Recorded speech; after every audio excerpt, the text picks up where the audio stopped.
Hello மக்களே, எல்லோரும் எப்படி இருக்கீங்க? நல்லா இருக்கீங்களா? இன்றைக்கி என்ன வீடியோன்னா, டக்குன்னு செய்யக்கூடிய முட்டை குழம்பு தான். அதாவது என்ன குழம்பு வைக்கலாம் அப்படின்னு யோசிக்கிறவங்களுக்கு இது 5 நிமிஷத்தில் சட்டுன்னு பண்ணிடலாம். அதனால் இது எப்படி வைக்கிறதுன்றதை பார்க்கலாம் வாங்க. அதுக்கு தேவையான பொருட்கள் சின்ன வெங்காயம், தக்காளி, சோம்பு, கருவேப்பிலை, கொஞ்சோண்டு வெள்ளைப்பூடு, இவ்வளோ தான் இதுக்கு தேவையான பொருட்கள். இப்போ வடை சட்டியில் எண்ணெயை ஊற்றிட்டு எண்ணெய் சூடானவுடனே சோம்பு போட்டுருங்க. சோம்பு போட்டு சின்ன வெங்காயத்தை குட்டி குட்டியாக கட் பண்ணி வச்சுருக்குங்க. அது கூட சேர்த்து இந்த வெள்ளைப்பூடையும் கொஞ்சோன்னு சும்மா ஒரு 4-5 பூண்டு, அதுக்கப்புறம் இந்த வெங்காயத்தையும் போட்டு அதையும் நல்லா வதக்கிடுங்க. வெங்காயம் நல்லா வதங்கணும். ஏன்னா நம்ம கொதி வந்தவுடனே அந்த முட்டை வெந்துடும் டக்குன்னு. அதனால் வெங்காயத்தை கொஞ்சம் வதக்கி போட்டிங்கன்னா நல்லாயிருக்கும். வெங்காயம் நல்லா வதங்கிட்டு இருக்கணும். தக்காளியை குட்டி குட்டியாக கட் பண்ணி வச்சுக்கோங்க. அரைச்சும் ஊற்றிக்கலாம். நான் நறுக்கி தான் போடுவோம் எங்கள் வீட்டிலலாம். அதனால் குட்டி குட்டியாக கட் பண்ணி வச்சுட்டு இந்த வெங்காயம் வதங்கினதுக்கப்புறம் இந்த தக்காளியை போட்டு அதையும் நல்லா வதக்கிடுங்க. இது வதங்குறதுக்கு கொஞ்சம் உப்பு சேர்த்துக்கோங்க. அப்போ கொஞ்சம் ஃபாஸ்ட்டாகவே வதங்கிடும். கருவேப்பிலை சேர்த்துக்கோங்க. கொத்தமல்லி தழை இருந்தால் அதையும் சேர்த்துக்கோங்க.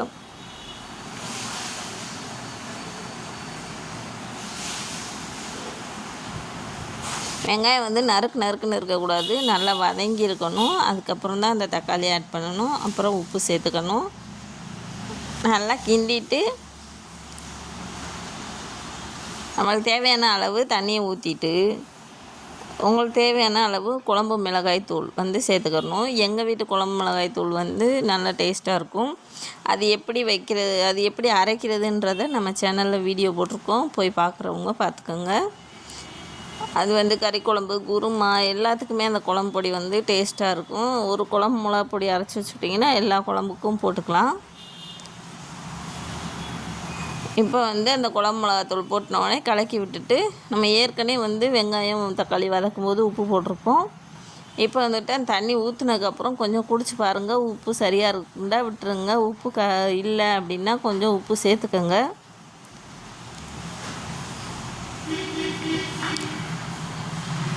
இந்த மாதிரி நம்ம சேனலில் சமையல் வீடியோ பார்க்கணுன்னா நம்ம சேனலை சப்ஸ்கிரைப் பண்ணுங்கள், சப்போர்ட் பண்ணுங்கள். எனக்கு தெரிஞ்ச சமையலை நான் உங்களுக்காக வீடியோ எடுத்து போடுறேன். இப்போ அந்த குழம்பு நல்லா கொதிக்கணும். ஏன்னா நம்ம முட்டையை உடச்சி ஊற்றினோடனே டபக்குன்னு கொஞ்சம் நேரத்துலேயே அந்த முட்டை வெந்துடும்.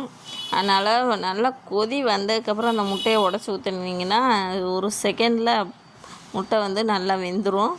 இந்த குழம்பு எவ்வளோ சாப்பாடு வச்சாலும் பத்தாது, அவ்வளோ டேஸ்ட்டாக இருக்கும் இந்த குழம்பு. பேச்சுலர்ஸ்லாம் ஈஸியாக செஞ்சு சாப்பிடக்கூடிய குழம்பு இது ஒரு குழம்பு.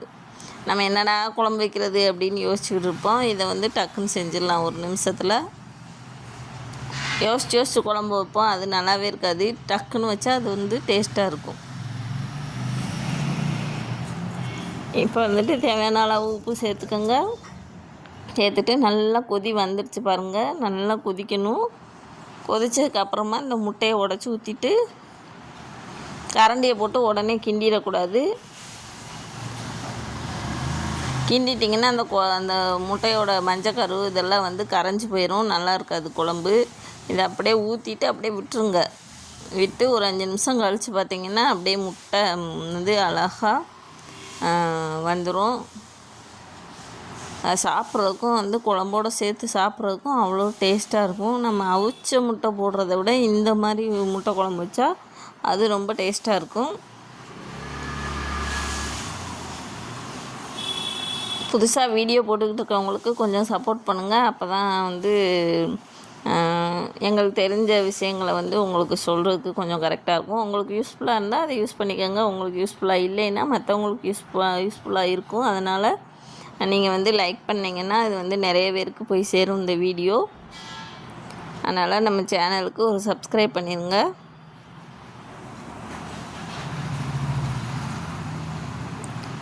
அதாவது குழம்பே வைக்க தெரியாது அப்படின்னு சொல்கிறவங்களாம் இந்த மாதிரி குழம்பு வச்சு பழகிக்கலாம் ஒரு நிமிஷத்தில். இந்த பிள்ளைங்க படிக்க போகிற பிள்ளைங்க அவங்களாம் டக்கு டக்குன்னு செய்கிறதுக்கு ஏற்ற மாதிரி இந்த குழம்பு ஈஸியாக இருக்கும்.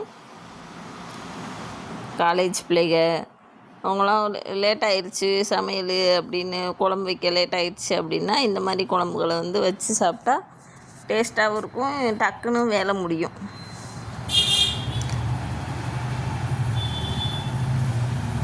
இப்போ வந்துட்டு அந்த முட்டையை வந்து எடுத்து காமிக்கிறேன் பாருங்கள், எவ்வளோ அழகாக அப்படியே அந்த இது கரையாமல் வந்திருக்கு பார்த்திங்களா. இந்த மாதிரி தான் இருக்கும் உடச்சி ஊற்றின முட்டை குழம்பு. எப்படி இருக்குன்றதை நம்ம கமெண்டில் வந்து சொல்லுங்கள். தேங்க்யூ.